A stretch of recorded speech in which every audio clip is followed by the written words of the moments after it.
शिव महापुराण विदेश्वर संहिता 3 एवं 4 अध्याय। साध्य साधन आदि का विचार तथा श्रवण, कीर्तन और मनन, इन 3 साधनों की श्रेष्ठता का प्रतिपादन। व्यास जी कहते हैं, सूत जी का यह वचन सुनकर वे सब महर्षि बोले, अब आप हमें वेदांतसार सर्वस्वरूप अद्भुत शिव पुराण की कथा सुनाइए।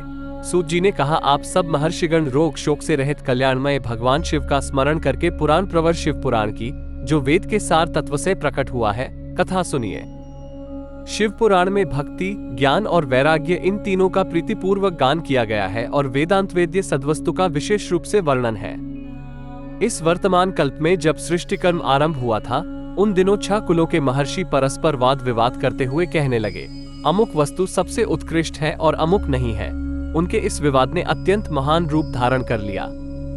तब वे सब के सब अपनी शंका के समाधान के लिए सृष्टिकर्ता अविनाशी ब्रह्मा जी के पास गए और हाथ जोड़कर विनय भरी वाणी में बोले, प्रभु, आप संपूर्ण को धारण पोषण करने वाले तथा समस्त कारणों के भी कारण हैं। हम ये जानना चाहते हैं कि संपूर्ण तत्वों से परे परात्पर पुराण पुरुष कौन है?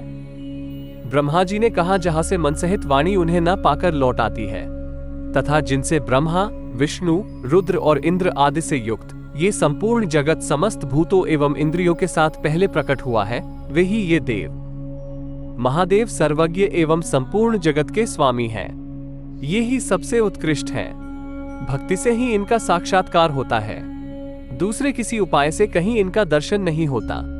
रुद्र, हरि, हर तथा अन्य देवेश्वर सदा उत्तम भक्तिभाव से उनका दर्शन करना चाहते हैं। भगवान शिव में भक्ति होने से मनुष्य संसार बंधन से मुक्त हो जाता है।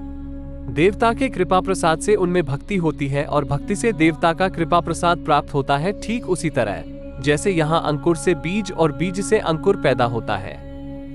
इसलिए तुम सब ब्रह्मर्षि भगवान शंकर का कृपा प्रसाद प्राप्त करने के लिए भूतलप जाकर वहां सहस्त्रों वर्षों तक चालू रहने वाले एक विशाल यज्ञ का आयोजन करो।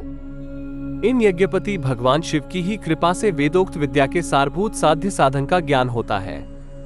शिवपद की प्राप्ति ही साध्य है, उनकी सेवा ही साधन है तथा उनके प्रसाद से जो नित्य नैमित्तिक आदि फलों की ओर से निष्प्रह होता है, वही साधक है। वेदोक्त कर्म का अनुष्ठान करके उसके महान फल को भगवान शिव के चरणों में समर्पित कर देना ही परमेश्वर पद की प्राप्ति है। वही सालोक्य आदि के क्रम से प्राप्त होने वाली मुक्ति है। उन पुरुषों की भक्ति के अनुसार उन सबको उत्कृष्ट फल की प्राप्ति होती है। उस भक्ति के साधन अनेक प्रकार के हैं, जिनका साक्षात महेश्वर ने ही प्रतिपादन किया है। उनमें से सारभूत साधन को संक्षिप्त करके मैं बता रहा हूं। कांसे के नाम गुण और लीला का श्रवण, वाणी द्वारा उनका कीर्तन तथा मन के द्वारा उनका मनन, इन तीनों को महान साधन कहा गया है। तारांकन तात्पर्य ये कि महेश्वर का श्रवण, कीर्तन और मनन करना चाहिए। ये श्रुति का वाक्य हम सबके लिए प्रमाणभूत है। इसी साधन से संपूर्ण मनोरथों की सिद्धि हुए आप लोग परम साध्य को प्राप्त हो। लोग प्रत्यक्ष वस्तु को आंख से देखकर उसमें प्रवृत्त होते हैं, परंतु जिस वस्तु का कहीं भी प्रत्यक्ष दर्शन नहीं होता, उसे श्रवणेंद्रिय द्वारा जान सुनकर मनुष्य उसकी प्राप्ति के लिए चेष्टा करता है। अतः पहला साधन श्रवण ही है। उसके द्वारा गुरु के मुख से तत्व को सुनकर श्रेष्ठ बुद्धि वाला विद्वान पुरुष अन्य साधन कीर्तन एवं मनन की सिद्धि करे।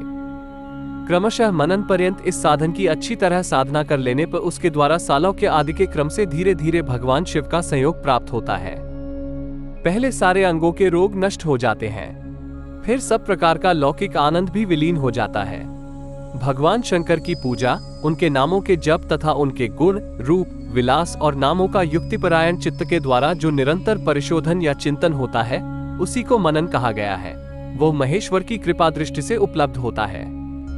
उसे समस्त श्रेष्ठ साधनों में प्रधान या प्रमुख कहा गया है।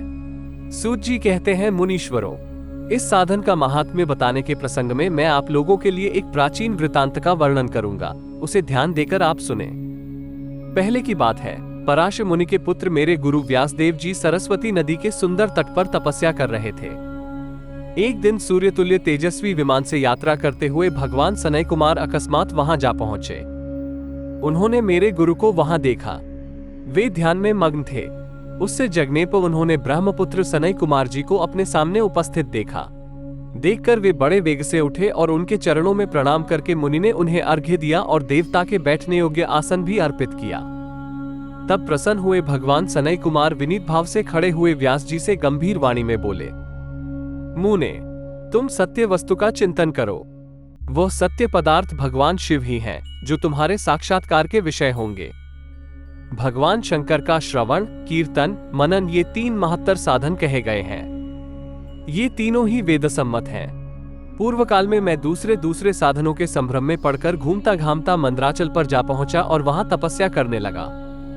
तदनंतर महेश्वर शिव की आज्ञा से भगवान नंदिकेश्वर वहां आए। उनकी मुझ पर बड़ी दया थी। वे सबके साक्षी तथा शिवगणों के स्वामी भगवान नंदिकेश्वर मुझे स्नेहपूर्वक मुक्ति का उत्तम साधन बताते हुए बोले, भगवान शंकर का श्रवण, कीर्तन और मनन ये तीनों साधन वेद सम्मत हैं और मुक्ति के साक्षात कारण हैं। ये बात स्वयं भगवान शिव ने मुझसे कही है। अतः ब्रह्म, तुम श्रवणादि तीनों साधनों का ही अनुष्ठान करो। व्यास जी से बारंबार ऐसा कहकर अनुगामियों सहित ब्रह्मपुत्र सनई कुमार परम सुंदर ब्रह्मधाम को चले गए।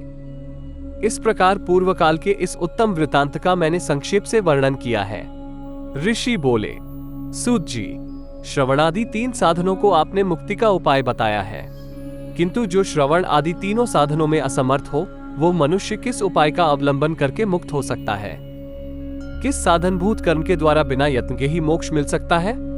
आगामी वीडियो में हम विदेश्वर संहिता के 5वें अध्याय को सुनेंगे। यदि आप हमारे चैनल पर नए हैं तो कृपया हमारे चैनल को सब्सक्राइब करें और साथ ही बेल आइकॉन बटन पर क्लिक करें ताकि आप हमारी नए वीडियोस की सूचना प्राप्त कर सकें। हर हर महादेव।